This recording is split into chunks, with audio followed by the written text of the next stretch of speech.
Halo teman-teman, Assalamualaikum warahmatullahi wabarakatuh. Perkenalkan, nama saya Ari Nugraha, kelompok 4, mata kuliah Kebijakan Moneter dan Fiskal, Manajemen UIN Sunan Gunung Jati Bandung.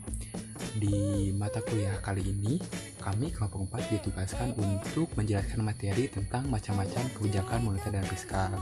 Sebelum kita masuk ke presentasi materi, izinkan saya untuk memperkenalkan rekan-rekan saya di kelompok 4. Yang pertama, Halo, perkenalkan nama saya Amelia Yureska.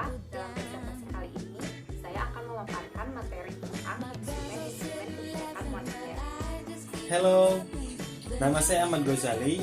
Pada presentasi kali ini, saya akan membahas dan memaparkan tentang pengertian kebijakan moneter serta peran dan tujuan Bank Indonesia dalam kebijakan moneter.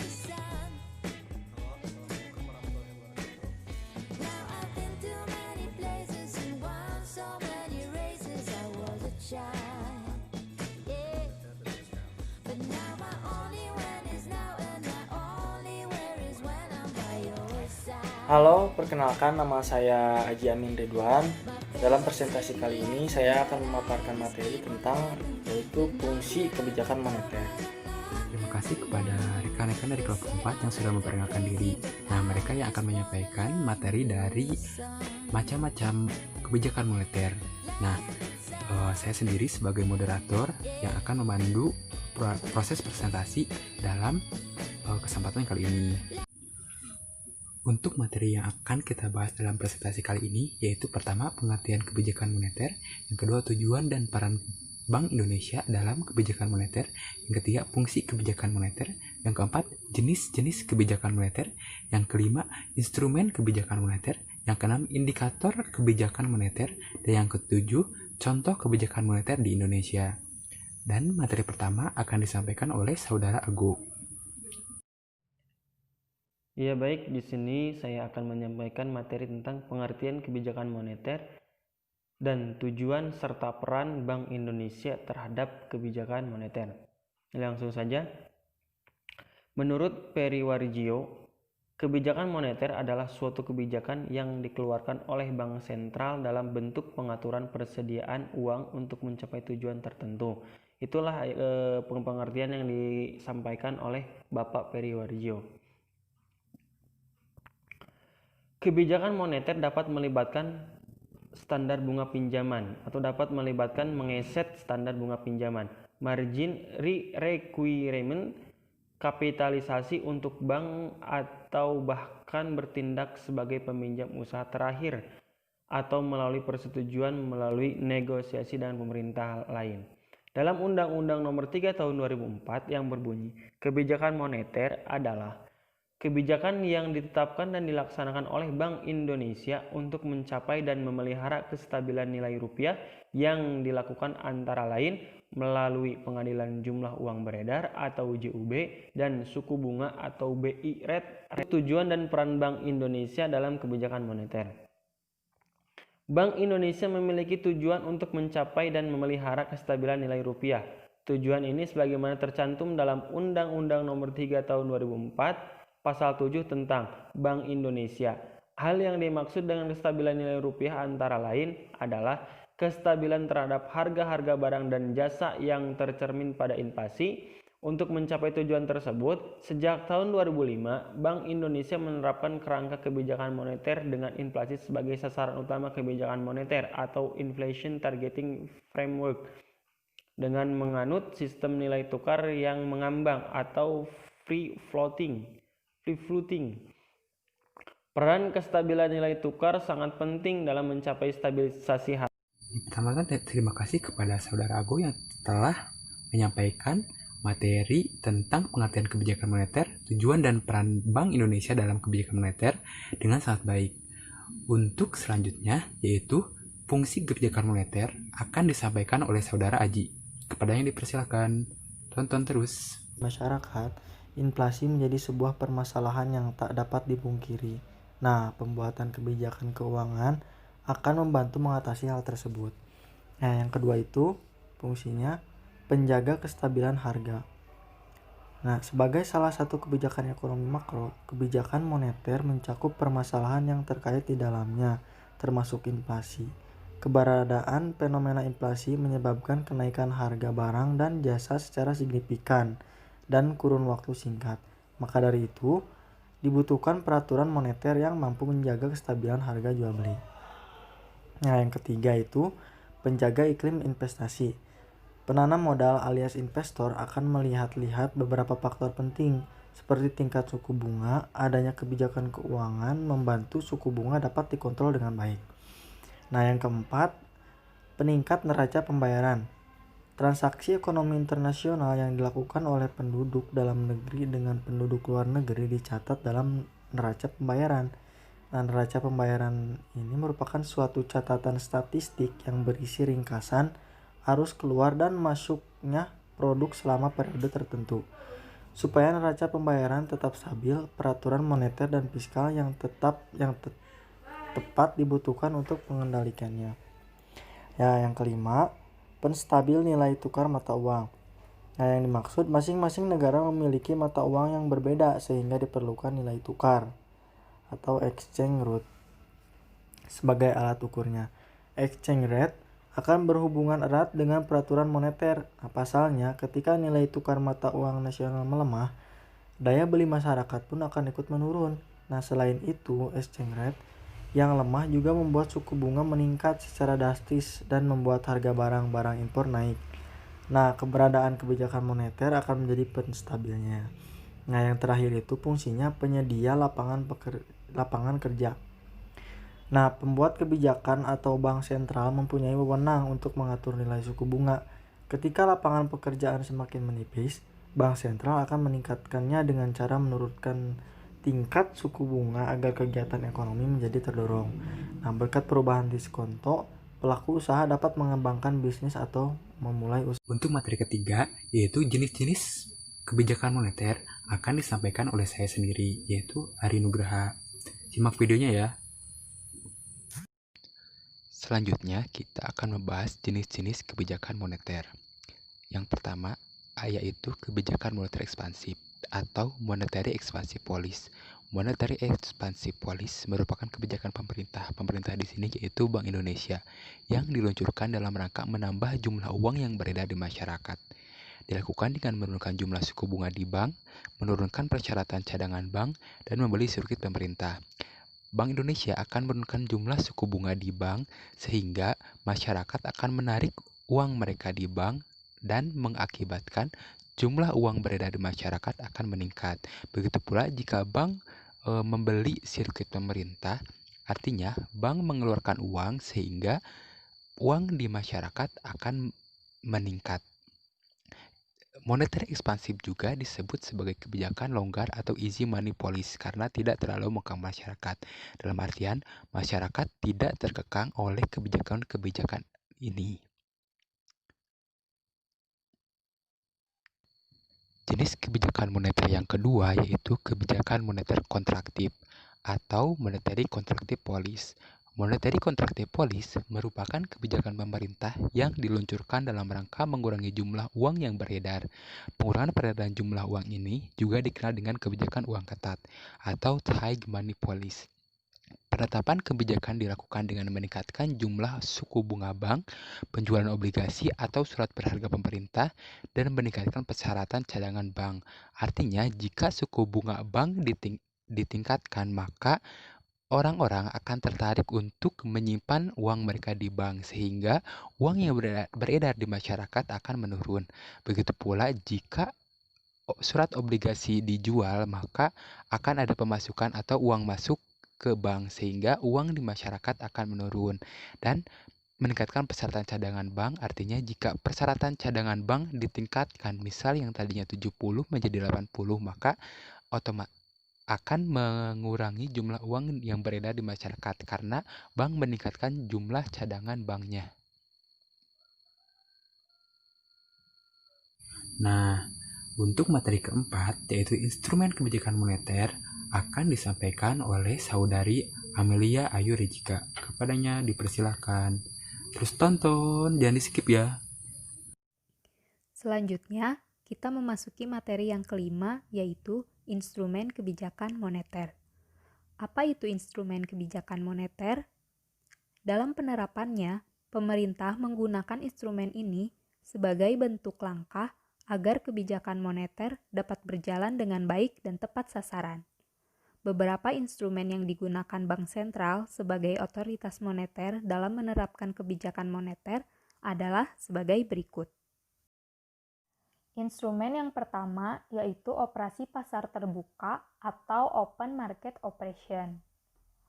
Operasi pasar terbuka atau OPT merupakan salah satu instrumen kebijakan moneter tidak langsung yang sangat penting karena sifatnya lebih fleksibel dibandingkan dengan instrumen lain. OPT ini dilakukan oleh pemerintah dengan cara open market selling ataupun open market buying. Open market selling dilakukan ketika pemerintah ingin mengurangi jumlah uang yang beredar dengan menjual surat-surat berharga yang beredar. Alurnya, ketika pemerintah menjual surat-surat tersebut ke masyarakat, maka uang yang digunakan oleh masyarakat untuk membeli surat tersebut akan masuk ke otoritas moneter. Sehingga uang yang beredar di masyarakat akan semakin sedikit. Sedangkan dengan open market buying dilakukan ketika pemerintah ingin menambah jumlah uang yang beredar dengan cara membeli surat-surat berharga yang beredar. Alurnya yaitu ketika pemerintah membeli surat berharga dari masyarakat, maka akan menambah jumlah uang yang beredar di masyarakat.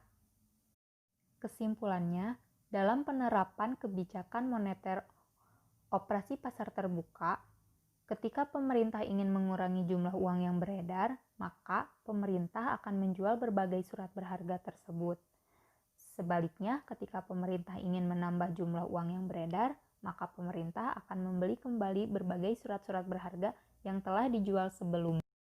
Instrumen yang kedua yaitu fasilitas diskonto atau discount rate, di mana kebijakan ini dilakukan dengan merubah tingkat bunga yang ditetapkan pemerintah pada bank-bank umum yang meminjam uang kepada bank sentral. Ketika bank-bank umum mengalami kondisi yang mengharuskan mereka untuk meminjam uang ke bank sentral, pemerintah dapat menggunakan kesempatan ini untuk mengatur jumlah uang yang beredar. Jika pemerintah ingin menambah jumlah uang yang beredar, maka pemerintah akan menurunkan tingkat suku bunga pinjaman atau diskonto. Pada keadaan ini, tingkat suku bunga pinjaman akan menurun menjadi lebih murah, sehingga bank-bank umum akan lebih tertarik untuk meminjam uang ke bank sentral. Akan tetapi, dikarenakan tingkat suku bunga bank menjadi rendah, maka dampaknya masyarakat akan lebih tertarik untuk mengajukan pinjaman daripada menabung di bank, sehingga jumlah uang yang beredar akan bertambah. Sebaliknya, ketika pemerintah ingin mengurangi jumlah uang yang beredar, maka pemerintah akan menaikkan tingkat suku bunga bank. Pada keadaan ini, niat bank-bank umum untuk melakukan pinjaman di bank sentral akan turun. Tetapi, hasrat masyarakat untuk menabung di bank pun meningkat, yang kemudian dapat mengakibatkan jumlah uang yang beredar di masyarakat berkurang. Instrumen yang ketiga yaitu rasio cadangan wajib atau Reserve Requirement Ratio. Rasio cadangan wajib merupakan jumlah cadangan minimum yang wajib dimiliki oleh bank. Pada keadaan pemerintah ingin menambah jumlah uang yang beredar, maka pemerintah dapat menggunakan instrumen kebijakan moneter dengan cara mengurangi rasio cadangan wajib bank. Ketika minimum cadangan wajib tersebut berkurang, maka bank akan memiliki lebih banyak uang yang dapat diedarkan di masyarakat melalui bentuk pinjaman. Sebaliknya, jika pemerintah ingin mengurangi jumlah uang yang beredar, maka pemerintah dapat menambah jumlah minimum cadangan wajib bank, sehingga bank memiliki uang yang lebih sedikit untuk diedarkan. Instrumen yang keempat yaitu imbauan moral atau moral persuasion. Imbauan moral dapat dilakukan oleh bank sentral untuk mengontrol jumlah uang yang beredar melalui himbauan terhadap bank-bank umum untuk menurunkan atau menaikkan suku bunga pinjamannya. Bank sentral juga dapat memberikan saran kepada bank-bank tersebut untuk berhati-hati dalam memberikan pinjaman kredit kepada masyarakat ataupun membatasi keinginannya untuk meminjam uang kepada bank sentral melalui fasilitas diskonto.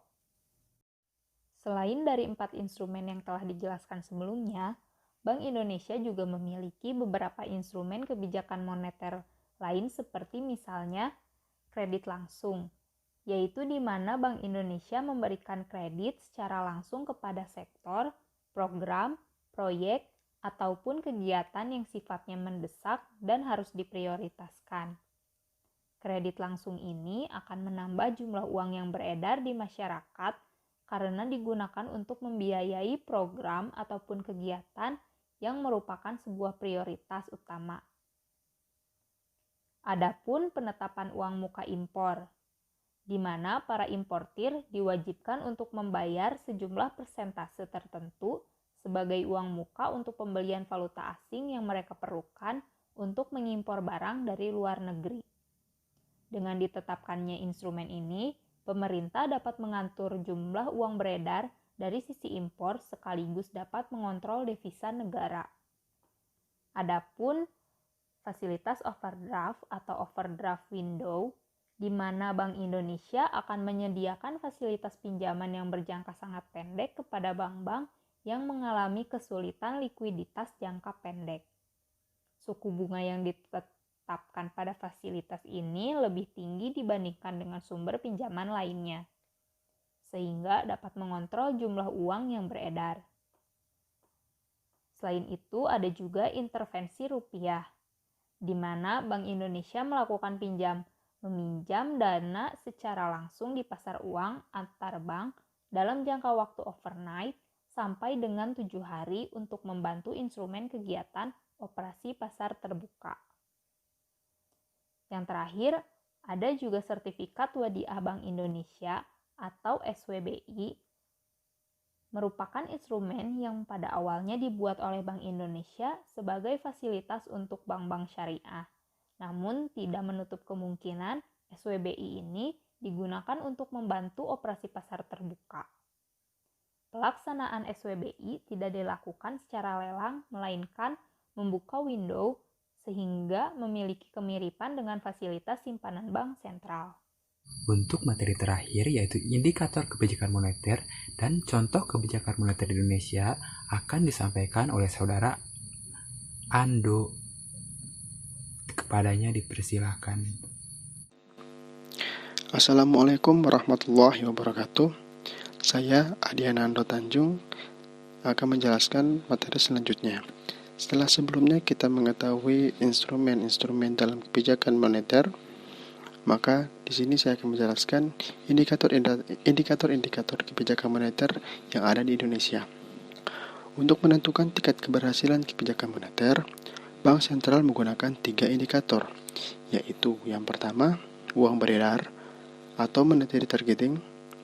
Yang kedua, penargetan nilai tukar atau exchange rate targeting. Kemudian yang ketiga, yaitu target inflasi atau inflation targeting. Yang pertama, uang beredar. Uang beredar memiliki definisi yaitu untuk menetapkan pertumbuhan jumlah uang yang beredar di masyarakat sebagai sasaran menengah. Indikator uang beredar memiliki kelebihan, yaitu dimungkinkan pelaksanaan kebijakan moneter yang independen, sehingga Bank Sentral dapat fokus pada pengendalian inflasi. Namun, uang beredar tersebut memiliki kekurangan. Yang pertama, penerapannya tergantung pada stabilan hubungan antar besaran moneter dengan sasaran akhir atau inflasi. Yang kedua yaitu sulit dipahami oleh masyarakat awam. Indikator kedua yaitu penargetan nilai tukar. Memiliki definisi yaitu menetapkan dan menyesuaikan nilai mata uang domestik terhadap mata uang negara-negara besar yang memiliki laju inflasi rendah. Penargetan nilai tukar memiliki kelebihan, yaitu yang pertama, dapat meredam laju inflasi. Kedua, sederhana dan mudah dipahami masyarakat. Ketiga, penargetan nilai tukar ditetapkan dengan aturan yang mendisiplinkan monetary policy. Dengan kekurangannya yaitu rentan terhadap tindakan spekulan. Gejolak yang terjadi di suatu negara dapat langsung berdampak pada perekonomian domestik. Beralih ke indikator ketiga, yaitu target inflasi. Memiliki definisi yaitu penetapan target inflasi jangka menengah dan komitmen untuk mencapai stabilitas harga sebagai tujuan jangka panjang. Memiliki keunggulan yaitu sederhana dan target pencapaian sangat jelas.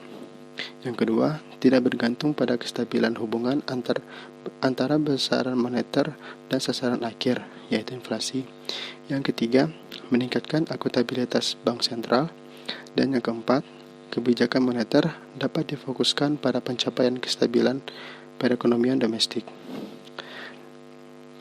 Target inflasi memiliki kekurangan, yaitu sinyal terhadap pencapaian target tidak secepat dengan pendekatan sebelumnya. Setelahnya, saya akan menjelaskan mengenai kebijakan moneter di Indonesia. Berikut ini adalah beberapa contoh monetary policy yang pernah dilakukan di Indonesia. Yang pertama, Bank Indonesia melakukan lelang sertifikat miliknya, atau bisa juga dengan membeli surat-surat berharga di pasar modal.